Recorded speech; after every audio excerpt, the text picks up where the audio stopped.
Bezawada bar association ఆధ్వర్యంలో ప్రజా వ్యతిరేక కొత్త చట్టం ఏపీ భూ హక్కుల చట్టం 2022 31/10/2023 నుంచి అమల్లోకి రావడం జరిగింది. దాన్ని పూర్తిగా వ్యతిరేకిస్తూ బెజవాడ బార్ అసోసియేషన్ ఆధ్వర్యంలో గత 2 రోజులుగా నిరాహార దీక్ష చేస్తూ ఉన్నారు. గత 4 రోజులుగా బాయ్కాట్ చేస్తూ ఉన్నారు. ఇది ఒక్క విజయవాడలోనే కాదు, ఆంధ్రప్రదేశ్ 26 జిల్లాలతో కూడినటువంటి న్యాయవాదులు కోర్టులు బహిష్కరిస్తూ ఉన్నారు. ఈరోజు ఎస్పెషల్లీ విజయవాడ బార్ అసోసియేషన్లో మహిళా న్యాయవాదులు ఈరోజు ధర్నాలో కూర్చోవడం జరిగింది.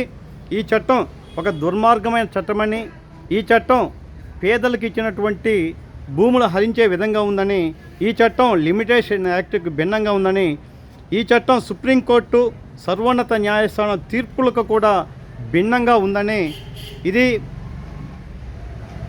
ఇది భారత రాజ్యాంగం ఇచ్చినటువంటి ప్రాథమిక హక్కులకు కూడా భిన్నంగా ఉందని చెప్పి తెలియజేస్తున్నారు.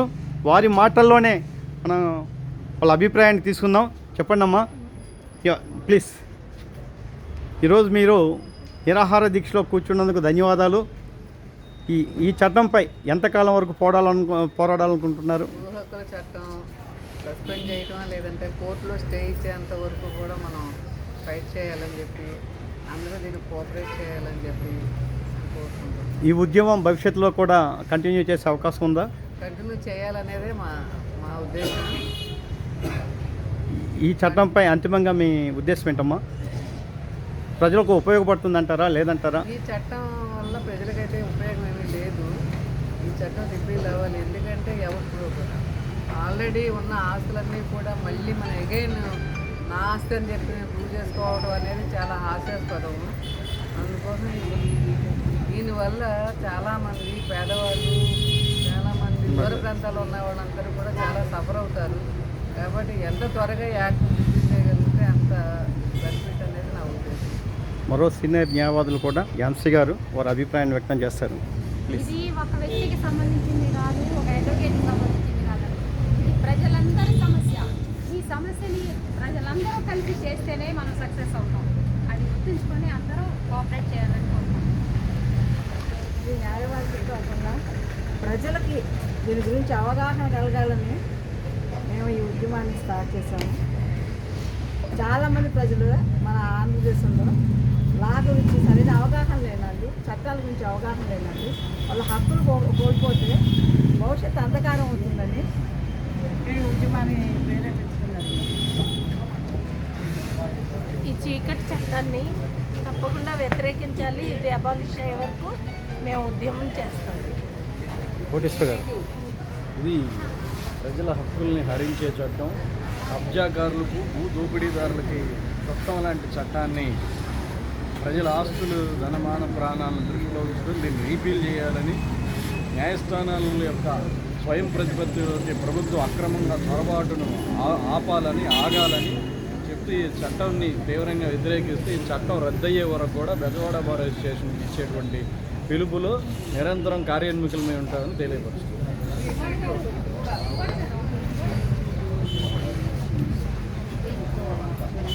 Please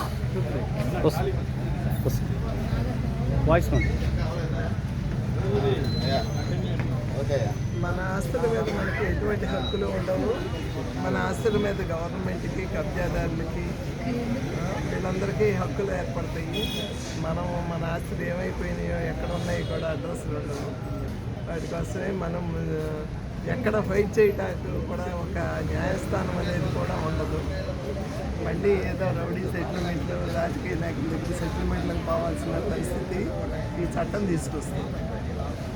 ఓకేమ్మా, please.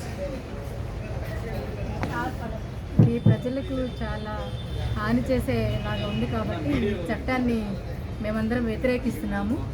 దీన్ని రద్దు చేసే వరకు ఉద్యమం చేయాలని కోరుకుంటున్నాం.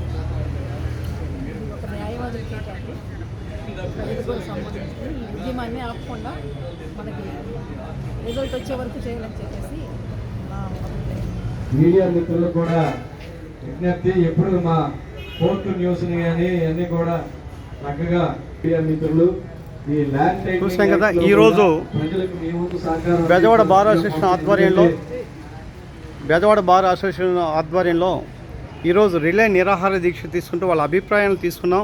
ఇది పేదలకు ఏమాత్రం కూడా ప్రయోజనం చేకూరే విధంగా లేదని, దీనివల్ల రాజకీయ నాయకులు అక్రమంగా భవిష్యత్తులో దోచుకునే అవకాశం ఉందని, కోర్టు జ్యూరిస్డిక్షన్ లేకుండా చేయటం వల్ల ప్రజలు న్యాయస్థానం ముంగిటకు వచ్చే అవకాశాన్ని లేకుండా చేస్తున్నారని, ఇది రాజకీయ ముసుగులో భవిష్యత్తులో వైట్ కాలర్ మాఫియా రెచ్చిపోయే అవకాశం ఉందని చెప్పి వారు ఆవేదన వ్యక్తం చేస్తూ, మా ఉద్యమం ప్రజల కోసమని, మా ఉద్యమం ప్రజా హక్కుల కోసమని, మా ఉద్యమం ప్రజల యొక్క ఆస్తులను కాపాడే ఉద్దేశం కోసం ఏర్పాటు చేశామని, అంతిమంగా ఈ చట్టం రిపీల్ అయ్యేదాకా కూడా పోరాటం చేస్తామని చెప్పి ఇక్కడ కూర్చున్నటువంటి న్యాయవాదులు తెలియచేయడం జరిగింది.